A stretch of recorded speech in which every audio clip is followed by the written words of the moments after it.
So welcome back guys to night story movements. तो guys video को देखने से पहले इसको लाजमी लाइक शेयर कर देना और चैनल को सब्सक्राइब भी कर देना। जिन्होंने अभी तक चैनल को सब्सक्राइब नहीं किया तो अब बिना कोई टाइम जाए के सीधा आते हैं वीडियो की तरफ, जहां पर गाइस अभी के लिए लिटिल फेरी डॉक्टर ने शी जेन को एक थप्पड़ मारकर किल कर दिया था। और जिन लोगों ने कल कमेंट सेक्शन में बताया था कि लिटिल फेरी डॉक्टर ने शी जेन को मारा है तो वो लोग सही थे। और इधर वू हाउ शाओ येन से दाऊ लेवल्स पर बात कर रहा था कि शाओ येन तुम्हारी पावर अब 2 वोंग लेवल की पीक पर तो पहुंच गई होगी, मगर तब भी शी जेन की लाश धड़ाम से उसके सामने आकर गिरती है। और गाइस अभी के लिए पॉइजन की वजह से शी जेन की लाश का रंग ग्रे कलर का हो गया था। और फिर सब आसमान में लिटिल फेरी डॉक्टर को उनकी तरफ आता देखते हैं और अभी के लिए वू हाउ समेत सभी लोग शॉक थे। और इधर लिटिल फेरी डॉक्टर शाओ येन को स्माइल करके कहती है कि सॉरी, मैं तो इस शी जेन को जिंदा पकड़ना चाहती थी, मगर ये बेचारा मेरे पॉइजन से ऑन द स्पॉट ही मारा गया। अब वू हाउ सोचता है कि ये लड़की आखिर है कौन। अब इधर वू हाउ सोचता है कि ये लड़की आखिर है कौन और ये कौन सी बला है। अब शाओ येन एक स्माइल के साथ शी जेन को देखते हुए वू हाउ से पूछता है कि आखिर ये डीमन फ्लेम वैली फैक्शन है क्या, जिस पर वू हाउ शाओ येन को बताता है कि ये demon flame valley black corner region की बहुत पुरानी फैक्शन है। और इस डीमन फ्लेम वैली को जैनन एकेडमी से कोई मसला तो नहीं था, मगर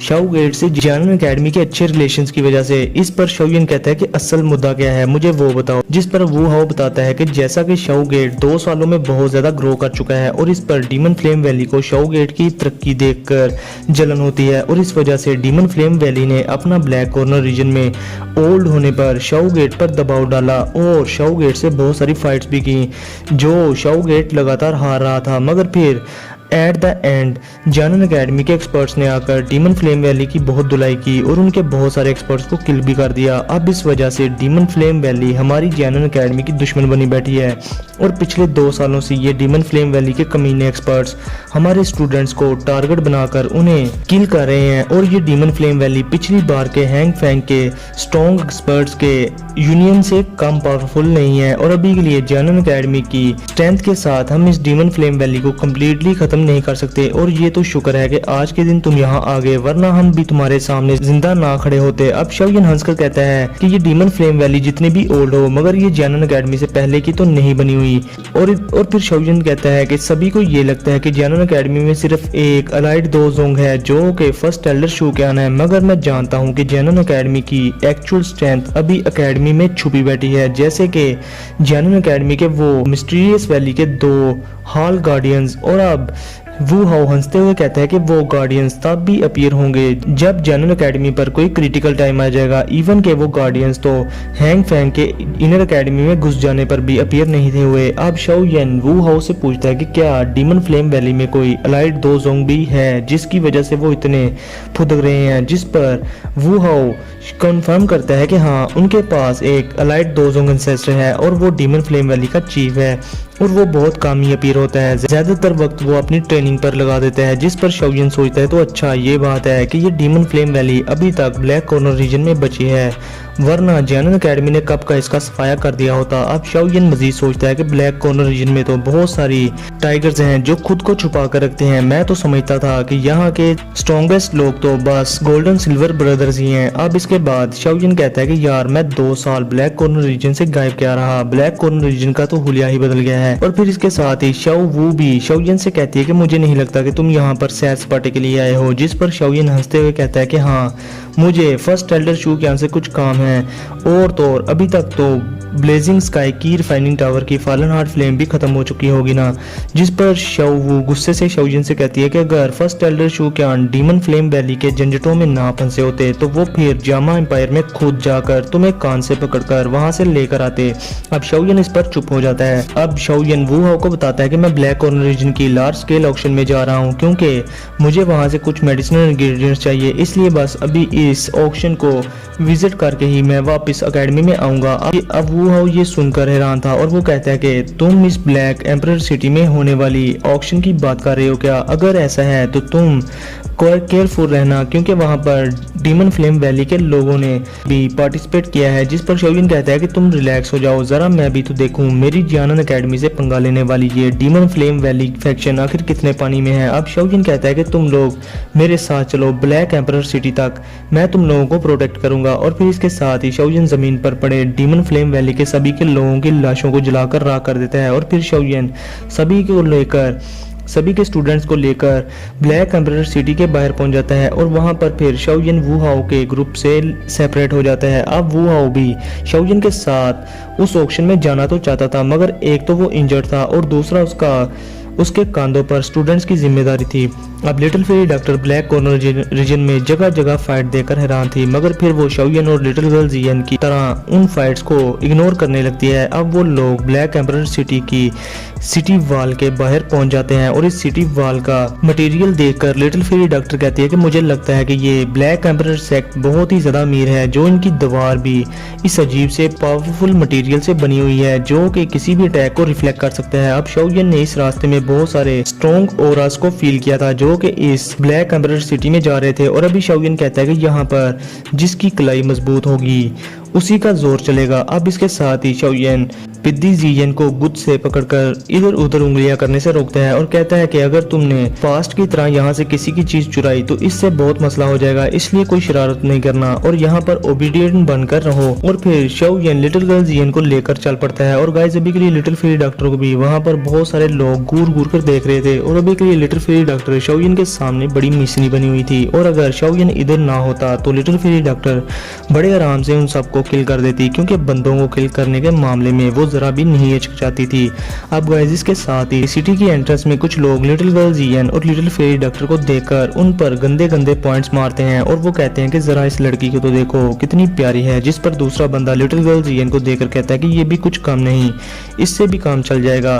अब शाओलिन और लिटिल फेरी डॉक्टर इस पर उनको कुछ नहीं कहते, मगर लिटिल फेरी डॉक्टर ने अभी के लिए लिटिल गर्ल जियन को पकड़ रखा था क्योंकि वो बहुत ज्यादा गुस्से में आ गई थी। मगर शाओलिन कहता है कि चलो यहाँ से। अब शाओलिन को जाता देख वो लोग कहते हैं कि ये लड़का बहुत बेशरम है जो अपने साथ आई लड़कियों को डिफेंड भी नहीं कर सकता, मगर तब भी वहाँ पर एक पावरफुल प्रेशर क्रिएट होता है और वो सभी के लोग ऑन द स्पॉट मारे जाते हैं, जो देखकर बाकी के लोगों की बोलतियां बंद हो गई थी। और अभी के लिए सभी के लोग डरकर शाओलिन का रास्ता क्लियर करना स्टार्ट कर देते हैं। अब गाइस इसके साथ ही शाओलिन एक ब्लू गेट के सामने जाकर रुक जाता है और वहां पर मौजूद गार्ड शाओलिन को बड़े गौर से देखने लगते हैं और एक बुढ़ा आकर शाओलिन से कहता है कि मिस्टर आप जो कोई भी हो, अगर आप 2 होंग लेवल के एक्सपर्ट नहीं तो आप प्लीज इस गेट से एंटर नहीं हो सकते। और अभी के लिए गाइस इस बुढ़े को लग रहा था कि शाओलिन एक 20 साल का लोंडा है, भला ये 2 होंग लेवल का एक्सपर्ट कैसे हो सकता है। अब शाओलिन उस बुढ़े को देखकर कहता है कि भला तुम मुझे देखकर कैसे बता सकते हो कि मैं 2 होंग लेवल का एक्सपर्ट हूँ कि नहीं, बल्कि तुम खुद देख 2 होंग लेवल के 5 स्टार पर हो। अब ये सुनकर वो बुढ़ा हैरान था और तभी एक बंदा उसके कान में आकर कुछ कहता है और वो बुढ़ा बहुत पोलाइट होकर शाओलिन से शाओलिन का नाम पूछता है और पूछता है कि क्या मैं जान सकता हूँ कि आप कौन सी फैक्शन से हो। जिस पर शाओलिन उसको बताता है कि मैं येन शाओ हूँ, मैं एक फ्री पर्सन हूँ और मैं किसी फैक्शन से बिलोंग नहीं करता। जिस पर वो बुढ़ा कहता है तो येन शाओ आप जरूर यहाँ इस ऑक्शन के लिए आए होंगे। जिस पर शाओलिन कहता है कि हाँ, अब क्या मैं अंदर जा सकता हूँ। जिस पर वो बुढ़ा कहता है कि जी सर आप जा सकते हो। और फिर वो बुढ़ा शाओलिन को एक ग्रीन कार्ड देकर कहता है कि मिस्टर येन शाओ प्लीज ये ग्रीन कार्ड रख लो, अगर आपको रेस्ट करना हुई तो आप ये कार्ड दिखाकर हमारे हॉल में आ सकते हो और वहाँ रेस्ट कर सकते हो। अब ये देखकर शाओलिन एक स्माइल के साथ उस बुढ़े को थैंक्स बोलता है और फिर वो ओल्ड मैन शाओलिन को मजीद बताता है कि मिस्टर येन शाओ आप केयरफुल रहना, क्योंकि अभी थोड़ी देर पहले आपने जिन लोगों को किल किया वो कोई वुल्फ गैंग के लोग थे। जिस पर शाओलिन कहता है कि थैंक यू रिमाइंड करवाने के लिए। अब शाओलिन उस गेट से एंटर हो जाता है और शाओलिन के डिसअपीयर हो जाने के बाद वो ओल्ड मैन एक मैसेंजर को बुलाकर कहता है कि सेक्ट में जाकर एल्डर्स को इन लोगों के बारे में इन्फॉर्म करो, इतनी ज्यादा स्ट्रेंथ के साथ भला इनका कोई बैकग्राउंड ना हो या ये किसी फैक्शन से बिलोंग ना करते हों, ऐसा हो नहीं सकता, ख्याल रहे कि ये यहाँ कोई गड़बड़ ना कर दें। जिस पर उसका मैसेंजर कहता है कि यस सर। अब फिर हम इसी ओल्ड मैन को एक जगह बैठे देखते हैं जो कि तंबाकू पी रहा था और वो कहता है कि येन शाओ मैंने आज से पहले ब्लैक कॉर्नर रीजन में इस नाम का कोई एक्सपर्ट नहीं सुना, ये लड़का काफी मिस्टीरियस था, मुझे ये मामला कोई वुल्फ गैंग पर छोड़ देना चाहिए। अब दूसरी तरफ हम देखते हैं शाओ यन को, लिटिल फेरी डॉक्टर और लिटिल गर्ल जियन को, जो कि शाओ यन के साथ मेडिसिनल शॉप्स में घूम रहे थे। और अभी के लिए शाओ यन को लिटिल फेरी डॉक्टर के पॉइजनस बॉडी को कंट्रोल करने के लिए मेडिसिनल इंग्रेडिएंट्स में से एक इंग्रेडिएंट बुद्धिस्ता बॉडी ट्रांसफॉर्मेशन सलाइवा चाहिए था। अब शाओ यन रास्ते में जाते हुए लिटिल फेरी डॉक्टर को कहता है कि अगर दोबारा तुम्हें इस तरह के हरामी लोग मिले तो तुम बिला झिझक उन्हें किल कर देना, जिस पर लिटिल फेरी डॉक्टर एक स्माइल के साथ हाँ में सर हिला देती है।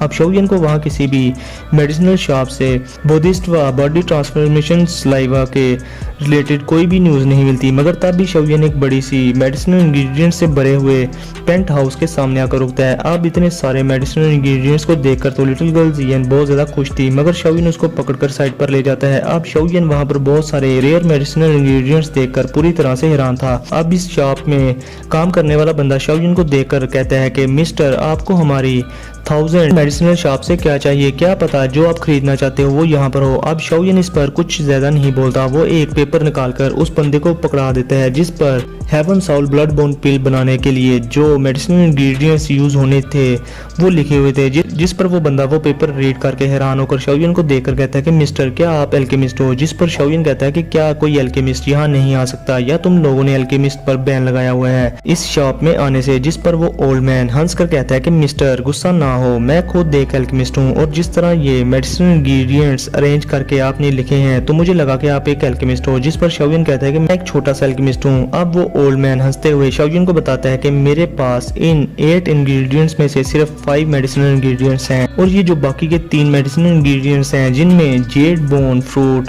Demon spirit grass, 1000 spiritual ginseng, ये बहुत ही ज्यादा रेयर हैं और इनको ढूंढना बहुत ज्यादा मुश्किल है। अब शाओ यन पहले 5 मेडिसिनल इंग्रेडिएंट्स की प्राइस पे करके वो खरीद लेता है, जो देकर वो ओल्ड मैन शाओ यन को बताता है कि इसके पास बाकी के 3 मेडिसिनल इंग्रेडिएंट्स भी हैं, मगर इसके लिए आपको सेकंड फ्लोर पर जाना होगा और आपको उन इंग्रेडिएंट्स के बदले में पैसे नहीं बल्कि पिल रिफाइन करके देनी होगी। मतलब कि ऊपर वाले फ्लोर पर सिर्फ एक एल्केमिस्ट ही जा सकता है। अब शाओ यन सोचता है कि क्या इन मेडिसिनल इंग्रेडिएंट्स की वैल्यू इतनी है कि उनको गोल्डन कॉइन से भी नहीं खरीदा जा सकता बल्कि उनको पिल से रिप्लेस किया जा सकता है। और अभी इस ओल्ड मैन के मुताबिक शाओ यन को इन इंग्रेडिएंट्स की रिप्लेसमेंट के लिए टायर लेवल 5 की पिल देनी होगी, जिस पर शाओ यन उस बुड्ढे को कहता है कि चलो मुझे रास्ता बताओ। अब शाओ यन, लिटिल फेरी डॉक्टर और लिटिल गर्ल जियन उस बुड्ढे के साथ सेकंड फ्लोर पर आ जाते हैं, जहां पर बहुत सारे rare medicinal ingredients jade boxes में रखे हुए थे। अब इतने सारे रेयर मेडिसिनल इंग्रेडिएंट्स देखकर लिटिल फेरी डॉक्टर खुश होकर कहती है कि ये ब्लैक कॉर्नर रीजन तो बहुत ही ज्यादा अमेजिंग है, जहां इतने सारे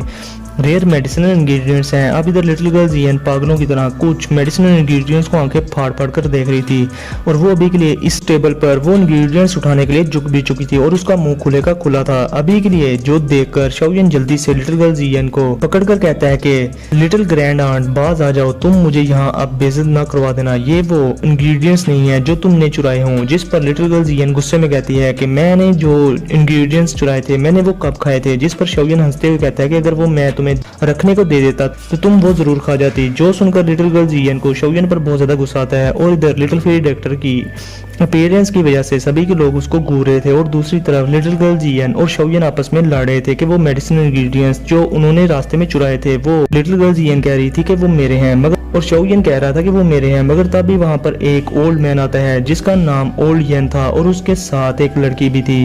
वो लड़की शाओ यन से पूछती है कि मिस्टर, आप क्या एक्सचेंज करना चाहेंगे। जिस पर गाइस शाओ यन की नजर उस ओल्ड यन पर पड़ती है और शाओ यन समझ जाता है कि ये बंदा टायर लेवल 6 का एल्केमिस्ट है। अब शाओ यन और वो बुड्ढा एक दूसरे को अपना इंट्रोडक्शन करवाते हैं और शाओ यन उसे अपना नाम येन शाओ बताता है। अब वो लड़की जो कि उस शॉप की ओनर थी वो शाओ यन को अपना नाम ओनर जाओ बताती है और वो कहती है कि आज इन मेडिसिनल इंग्रेडिएंट्स के लिए बहुत सारे एल्केमिस्ट आए हैं, इसलिए अब आपको इन रेयर मेडिसिनल इंग्रेडिएंट्स को हासिल करने के लिए दूसरों से अच्छी पिल रिफाइन करना होगी। अब गाइस ओनर जाओ वहाँ एक स्टेज पर चढ़कर बोली लगाने लगती है कि फलाना मेडिसिनल इंग्रेडिएंट्स 2 टायर लेवल 3 की पिल्स के बदले में कौन लेना चाहेगा, और फलाना मेडिसिनल इंग्रेडिएंट्स टायर लेवल 4 की पिल्स के बदले में कौन लेगा। मगर तब भी वहाँ पर ब्लैक एम्परर सेक्ट का एक एल्डर जो कि एक एल्केमिस्ट था वो वहाँ पर आ जाता है और अपनी दादागिरी झाड़ते हुए वहाँ एक वीआईपी सीट पर आकर बैठ जाता है। और गाइस अभी के लिए काफी लोग उस बंदे से डरते थे क्योंकि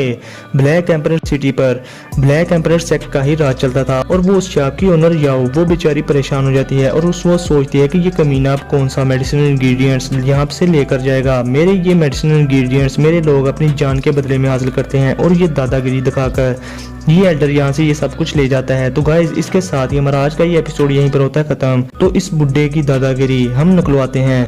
मैं करता हूँ शाओयन को फोन, कल तक वो आ जाएगा। तो गाइज आप लोग वीडियो को लाजमी लाइक कर देना और शेयर कर देना और चैनल को सब्सक्राइब कर देना। तो फिर मिलते हैं आप लोगों से नेक्स्ट वीडियो में। और हाँ गाइज किसी दिन क्वेश्चन आंसर की वीडियो भी रखते हैं। तो फिर मिलते हैं आप लोगों से नेक्स्ट वीडियो में। तब तक के लिए अपना और अपने पैरों का बहुत सारा ख्याल रखें।